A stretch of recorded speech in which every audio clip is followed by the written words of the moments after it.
말씀 나누겠습니다. 다윗의 왕정은 우리아의 아내 밧세바를 취한 사건 이후로 급격하게 아주 풍랑 속에 빠져듭니다. 우리가 잘 아시는 대로 바울의 초기 왕정이라고 하는 것은 늘 하나님의 말씀과 진리에 근거해서 이스라엘 백성들을 안정적으로 잘 통치했지만, 그러나 바울이 방심했습니다. 방심하는 바람에 유혹에 넘어가서 우리의 아내 밧세바를 취하게 됐잖아요. 그 이후로 나단 선지자가 나오셔서 혹독하게 다윗을 꾸짖었을 때 하나님이 나단 선지자를 통해서 주신 경고의 말씀이 있었습니다. 사무엘하 12장 10절과 11절 말씀입니다. 12장 10절, 이제 네가 나를 업신여기고, 하나님께서 우리아의 아내 밧세바를 취하고 우리아를 야비하게 그렇게 죽음에 몰아내었던 다윗의 그 행태를 뭐라고 평가하셨냐면, 네가 나를 업신여긴 것이다, 이렇게 이야기합니다. 네 마음에 내가 있었다면, 나를 의식하고 나를 경외하였다면, 네 마음 중심에 나를 간절히 사모했더라면 어떻게 이런 일이 가능하겠냐, 이렇게 말씀하시는 겁니다. 그건 단순히 범죄가 아니었다는 거예요. 네 단순한 실수가 아니라 네가 나를 네 마음에서 잊었기 때문에 벌어진 일 아니냐, 이렇게 하시면서 칼이 네 집에서 영원토록 떠나지 아니하리라, 하나님이 이렇게 경고하셨어요. 사실은 다윗이 우리가 회개한 것 잘 알고 있습니다. 다시 다윗이 회개했으면 하나님이 용서하셔서, 앞서서 다윗이 하나님께 보여줬던 그 아름다운 신앙의 자취를 생각했으면 하나님 용서하실 법도 하신데, 하나님이 사실은 무섭게 이렇게 다윗의 집안에 큰 어려움을 당하도록 심판하셨습니다. 이것은 어떤 의미를 갖고 있냐면, 다윗에게 하나님이 허락하신 특권이 있어요. 이것은 일반 백성들이 갖지 못했던 특별한 은혜이고 특권이고, 또 엄청나게 하나님이 많은 은사를 부어주셨다고요. 하나님이 주신 만큼의 특권만큼의 책임이 따르는 것입니다.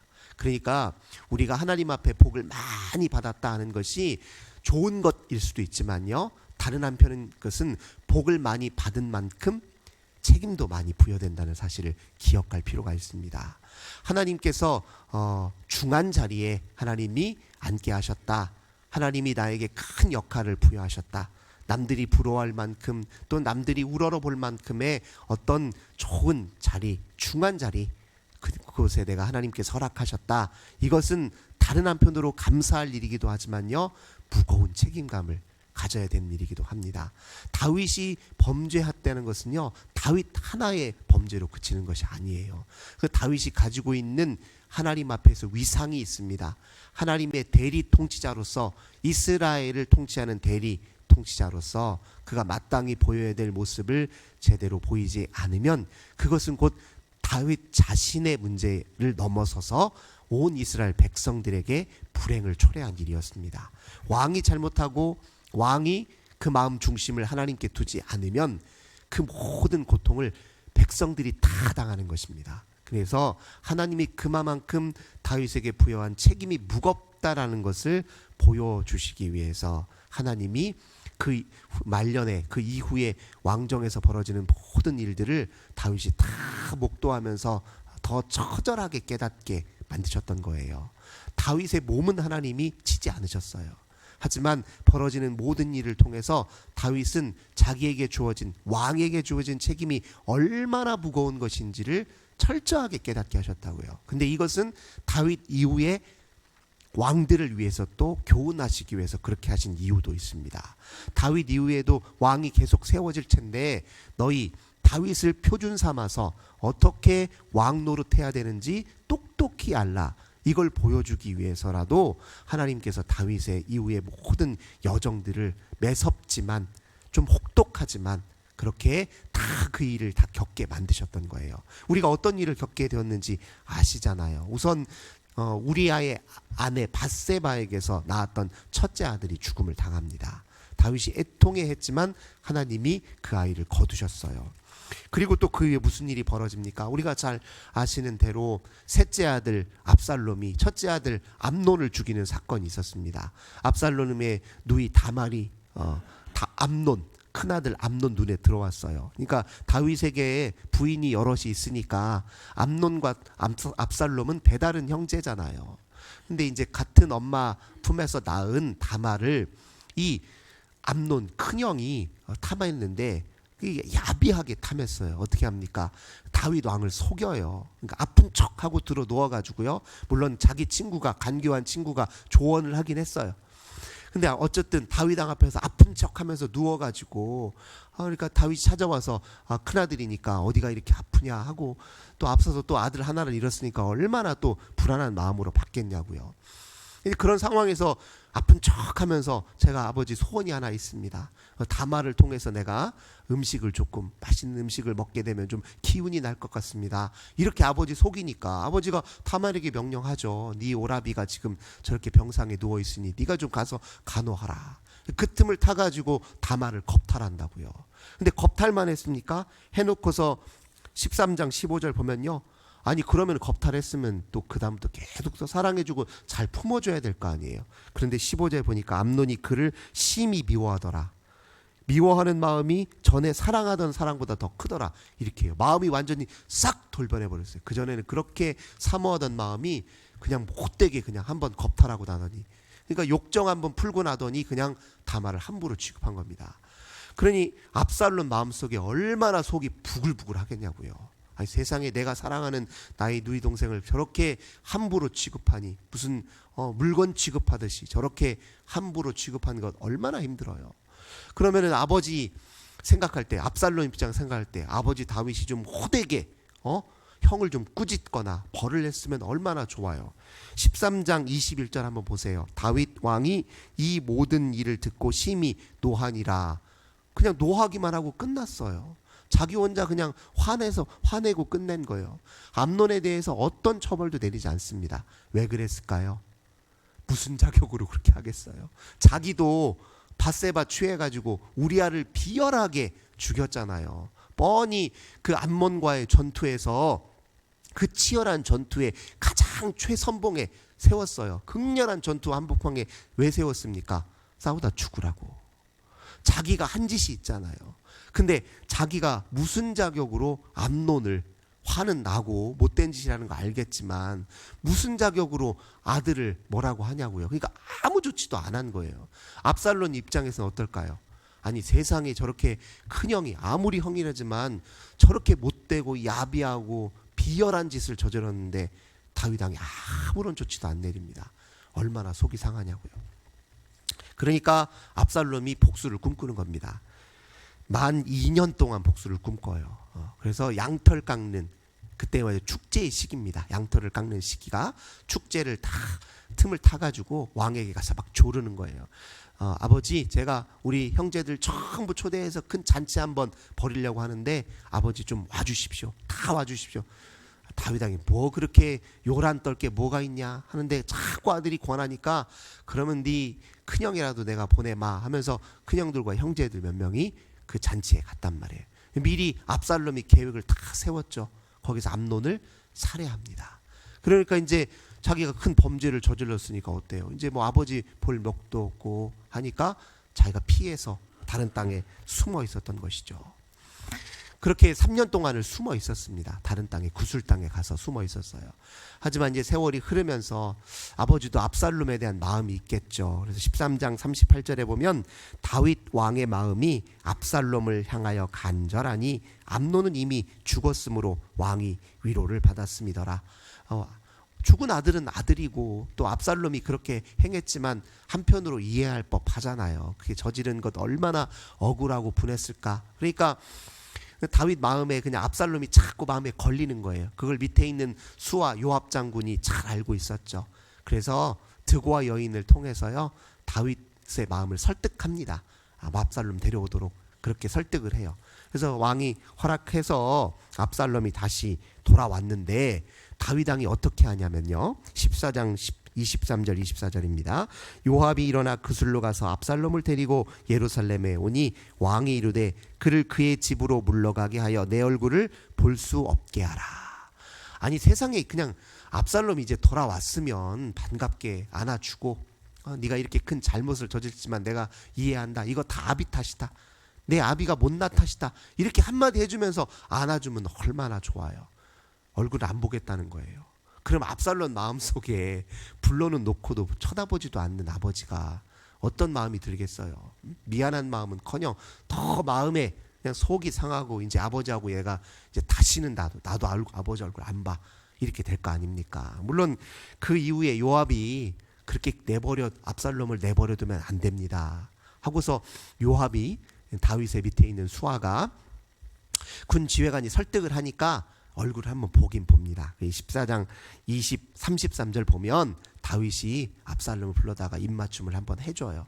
하지만 그렇다고 압살롬의 마음이 풀리는 것 아닙니다. 이미 타이밍을 놓쳤어요. 이 관계도 타이밍이잖아요. 사람이 용서 구할 때 있으면 제까닥 용서 구해야 됩니다. 누군가 마음 상한 것 같다 그러면 괜히 시간 질질 끌지 마시고 바로 먼저 연락하셔서 마음 풀어주는 게 타이밍이거든요. 이게 타이밍 놓치면 사람 마음 많이 상하는 거예요. 아니 처음 왔을 때 보듬어 안아줬으면 됐을 것을 그냥 안 보겠다고 그냥 모른 척 했다가 압살롬이 이제 어떻게 합니까? 아버지께 복수를 꿈꿔요. 어떻게 꿈꿉니까? 15장 1, 2절 보면요, 네가 성문 곁에 딱 서서 억울한 일 당한 백성들의 마음을 다 삽니다. 억울한 일 당한 거 내가 들어주고 풀어줄 테니까 내가 그래도 왕실의 왕자 아니요 하면서 자 교묘히 백성의 마음을 넣습니다. 근데 이 마음이 좋은 마음은 아니에요. 백성들을 진짜 사랑해서 그런 게 아니라 뭡니까? 백성들 마음을 다 사가지고 자기 편 만들려고 그런 거예요. 이건 역시 사실은 하나님이 보시기에는 참 불신앙적인 행태일 뿐만 아니라 비윤리적인 행태죠. 왕 자격이 될 수 없는 그런 행태를 저지른 거예요. 그런데 아버지를 반역하고 쿠데타를 일으켜서 자기가 왕 될 생각을 하고 있는 것이라고요. 이런 마음으로 왕이 되면 그 왕이 어떻게 하나님 뜻대로 통치하겠습니까? 근데 어쨌든 그렇게 백성들 마음을 다 사가지고요, 처음 자기가 아버지가 어디서 왕이 됐냐면 헤브론에서 유다의 왕으로 먼저 옹립이 됐잖아요. 그리고 나중에서 이제 전체 이스라엘의 왕이 됐잖아요. 이도 똑같이 헤브론 지역에 내가 가겠습니다 하고 아버지에게 말해서 설득해서 헤브론으로 갑니다. 그리고 거기서 자기 수하에 있었던 모든 사람들로 자기를 왕으로 스스로 옹립하게 만들어요. 그래서 막 전 이스라엘에게 소문을 내는 거예요. 헤브론에서 압살롬이 왕이 되었다 하고 막 백성들에게 소문을 내도록 종용하니까 이제 다윗이 이게 큰일이구나, 보통 일이 아니구나, 이거 자칫하면은 아들하고 내가 전쟁 치르게 생겼구나 싶어가지고 다윗이 예루살렘을 비우고 떠나는 겁니다. 그때 그 순간에도 다윗은 어떻게 생각했겠어요? 이거 다 내가 자초한 일이다 생각 안 했겠냐고요. 압살롬이 자기 이렇게 쿠데타 꿈꾸려고 거짓으로 백성들의 마음을 다 사는 그 모든 행태, 왕의 이 자리나 노리고 하는 모든 행태가 다윗이 생각할 때 이거 다 내가 자초한 일이다라고 또 가슴을 치면서 생각했을 거 아닙니까? 그래서 그게 그 모든 여정을 다 자기 책임으로 가슴을 치며 회개한 것으로 받아들였다라는 이제 증거가 어디에 있느냐? 예루살렘을 비우고 나오는데요. 16장 5절, 6절, 7절 보면은요, 사울의 친족 중 한 사람인 시므이가 있었어요. 이게 도망 나오는 다윗을 보고 뭐라고 하냐? 저주하는 겁니다. 조롱하면서 7절, 8절 시므이가 저주하는 가운데 이와 같이 말하니라. 피를 흘린 자여, 사악한 자여, 가거라 가거라. 사울의 족속의 모든 피를 여호와께서 네게로 돌리셨도다. 그를 이어서 네가 왕이 되었으나 여호와께서 나라를 네 아들 압살롬의 손에 넘기셨도다. 보라, 너는 피를 흘린 자이므로 화를 자초하였느니라. 이렇게 시므이가 조롱하고 저주한다고요. 다윗과 함께 밑에 있는 장수가 생각할 때 얼른 가서 내가 그냥 단칼에 저 목을 치겠습니다 하는데 다윗이 어떻게 합니까? 내버려 두라고 합니다. 왜냐하면 그가 하는 말이 사실은 조롱이고 비웃음이지만 듣고 보니 틀린 말 하나도 없어요. 화를 자기가 다 자초한 거라고요. 그때 그냥 자기 기분에 시므이를 죽였다면 다윗이 정말 진정으로 회개했는지 모르는 것입니다. 근데 하는 것 보니까 내버려둬라, 저 소리 틀린 말 하나 없다라고 받은 것은 다윗이 진심으로 회개했다는 것을 의미합니다. 그 모습을 이후에 누구 때문에 그렇게 더 하냐면 이후에 세워질 왕들이 교훈을 삼으라 하는 차원에서 다윗이 또 그렇게 철저하게 했다는 것이요. 근데 그 이후에 잘 아시는 것처럼 압살롬이 다윗의 장군 휘하에 있는 군인들과 전투 속에서 압살롬이 죽게 됩니다. 그리고 이제 다윗이 다시 예루살렘으로 돌아오죠. 돌아왔을 때요, 이 저주했던 시므이가 이제 자기가 죽게 생겼잖아요. 예. 그러니까 와가지고 냅다 엎드려가지고 19장 16절부터 보면은 내가 잘못했습니다. 전에 했던 거 잘못했습니다 하고 19장 10절 왕께 아뢰되 내 주여 원하건대 내 죄를 돌리지 마옵소서. 내 주 왕께서 예루살렘에서 나오시던 날에 종의 패역한 일을 기억하지 마시고 왕의 마음에 두지 마소서. 이렇게 지금 시므이가 와가지고 이렇게 싹싹 비는 거예요. 나 좀 살려달라고, 내가 잘못했다고. 그때는 내가 정신이 나가서 헛소리를 늘어났는데 그 용서하시라고. 그러니까 21절에 오늘 읽은 이 말씀처럼 아비새가 뭐라고 하냐면, 그 밑에 있는 수하 장군이 저거 가만 내버려 두면 되겠습니까? 당장에 가서 죽여야 되는 것 아닙니까? 라고 말했을 때 그때 다윗이 뭐라고 얘기합니까? 내가 이렇게 다시 우여곡절 끝에 다시 왕위에 올라서 이제 백성들의 마음을 이제 다시 돌려놨는데 또 내가 내 백성을 내 손으로 죽여야 하겠느냐, 이렇게 지금 이야기합니다. 안 죽일 것이다, 이렇게 얘기합니다. 이 말 속에는 어떤 고백이 담겨져 있어요? 그가 방심했을 때, 우리아를 죽게 만들었을 때 한번 생각해 보시라고요. 왕의 권력을 가지고 자기 욕정을 위해서 자기 백성을 죽였다고요. 하나님께서 손에 주신 검으로 자기 욕망 채우려고 자기 백성을 죽인 사건이 우리아를 죽인 사건이에요. 그러니까 지금 여기서 시므이를 어떻게 죽이겠냐고요. 다윗은 철저하게 지금 고백하는 겁니다. 이 말 속에 뭐가 담겨 있습니까? 내게 주어진 권력은 하나님이 주시는 거예요. 하나님이 내게 주신 거라는 거예요. 이건 백성이 내게 준 것도 아니에요. 압살롬이 백성 마음 사가지고 권력을 탐했잖아요. 그 백성으로부터 온 것도 아닙니다. 근원적으로 하나님으로부터 온 거예요. 근데 하나님이 그 권력을 왜 주셨냐고요. 하나님을 위해서, 하나님 나라 이루기 위해서, 백성들을 잘 섬기고 백성들을 하나님의 말씀으로 잘 이끌기 위해서, 또 하나님의 뜻대로 통치하기 위해서 주신 것이잖아요. 그 권력이 누구를 위해 사용해야 되냐고요. 자기 욕정을 위해서, 자기를 위해서 아니라는 거죠. 백성이 지금, 다윗이 지금 그 고백을 하고 있는 것입니다. 내가 하나님이 주신 권력으로 과연 누구를 위해 써야 되느냐, 백성을 위해서, 하나님을 위해 써야 되는 것 아니냐, 이렇게 고백한 것입니다. 마찬가지입니다. 하나님이 우리에게 은혜 주시고 또 은사 주시고 능력 주시고 재능 주시고 물질 주신 것이요, 그것 하나님이 주신 것입니다. 그러니 첫 번째로는 주님을 위해서도 사용할 수 있어야 되고, 그 모든 것이 그저 내 욕망 하나 채우자고, 그저 내 욕심 채우자고 하는 것이 아니라 나와 함께 살아가는 다른 이웃들을 향해서도, 그들을 사랑하는 일에도 함께 내 삶을 살 때, 주를 위해 살고 이웃을 위해 살면 결과적으로 그것이 내게도 좋은 일이다. 많이 은혜 받은 사람일수록 책임이 더 큰 법이다. 하나님이 귀한 것 주시고 중한 것 허락하신 만큼 책임도 더 중하게 주어져 있다. 이런 마음을 갖고 사는 것이 우리 신앙인들입니다. 우리에게 주어져 있는 그 모든 은혜와 책임을 우리가 동시에 마음에 새기면서 우리 삶에서 하나님이 주인이시오, 내게 준 모든 것 주를 위해 온전히 살겠습니다. 또 함께 살아가는 사람들을 사랑하는 일에 좀 더 힘쓰며 살겠습니다. 이렇게 다시 한번 주 앞에 기도하시며 하루를 시작하시는 저 우리 모든 성도님들 되시길 주님의 이름으로 간절히 기원합니다. 좋으신 주님 감사합니다. 우리 다윗 왕의 이야기들을 통해서 오늘 우리의 삶을 비추어 봅니다. 다윗은 스스로 자초한 그 모든 어려움들을 목도하면서 더 철저하게 주 앞에 회개했을 것입니다. 다윗의 그 회개는 다윗의 회개로 그치는 것이 아니라 그 이후에 왕들의 본보기가 되었을 것입니다. 주님, 우리도 주 앞에 온전히 우리에게 주어진 모든 은혜와 책임을 동시에 깨달아 알아서 주님을 기쁘시게 하는 삶에 온전히 참여하게 하옵소서. 우리의 신앙의 걸음이 우리의 후손들에게 아름다운 자취로 기억되고 남을 수 있도록, 우리 후손들이 교훈으로 삼을 수 있도록 오늘 우리의 삶 주 앞에 온전히 깨어 있도록 주님 도와 주시옵소서. 성령으로 저희들을 인도하여 주옵소서. 주 예수님의 이름으로 간절히 기도하옵나이다. 아멘. 주신 말씀으로 함께 기도하시고 오늘도 우리 환우들을 위해서, 가정의 자녀들을 위해서, 교회와 또 나라와 이 민족을 위해서, 고난당한 우리 이웃을 위해서 함께 간절히 기도합시다. 좋으신 주님 감사합니다. 오늘도 주님 기도함으로 하루를 시작합니다. 저희들 연약하오니 성령님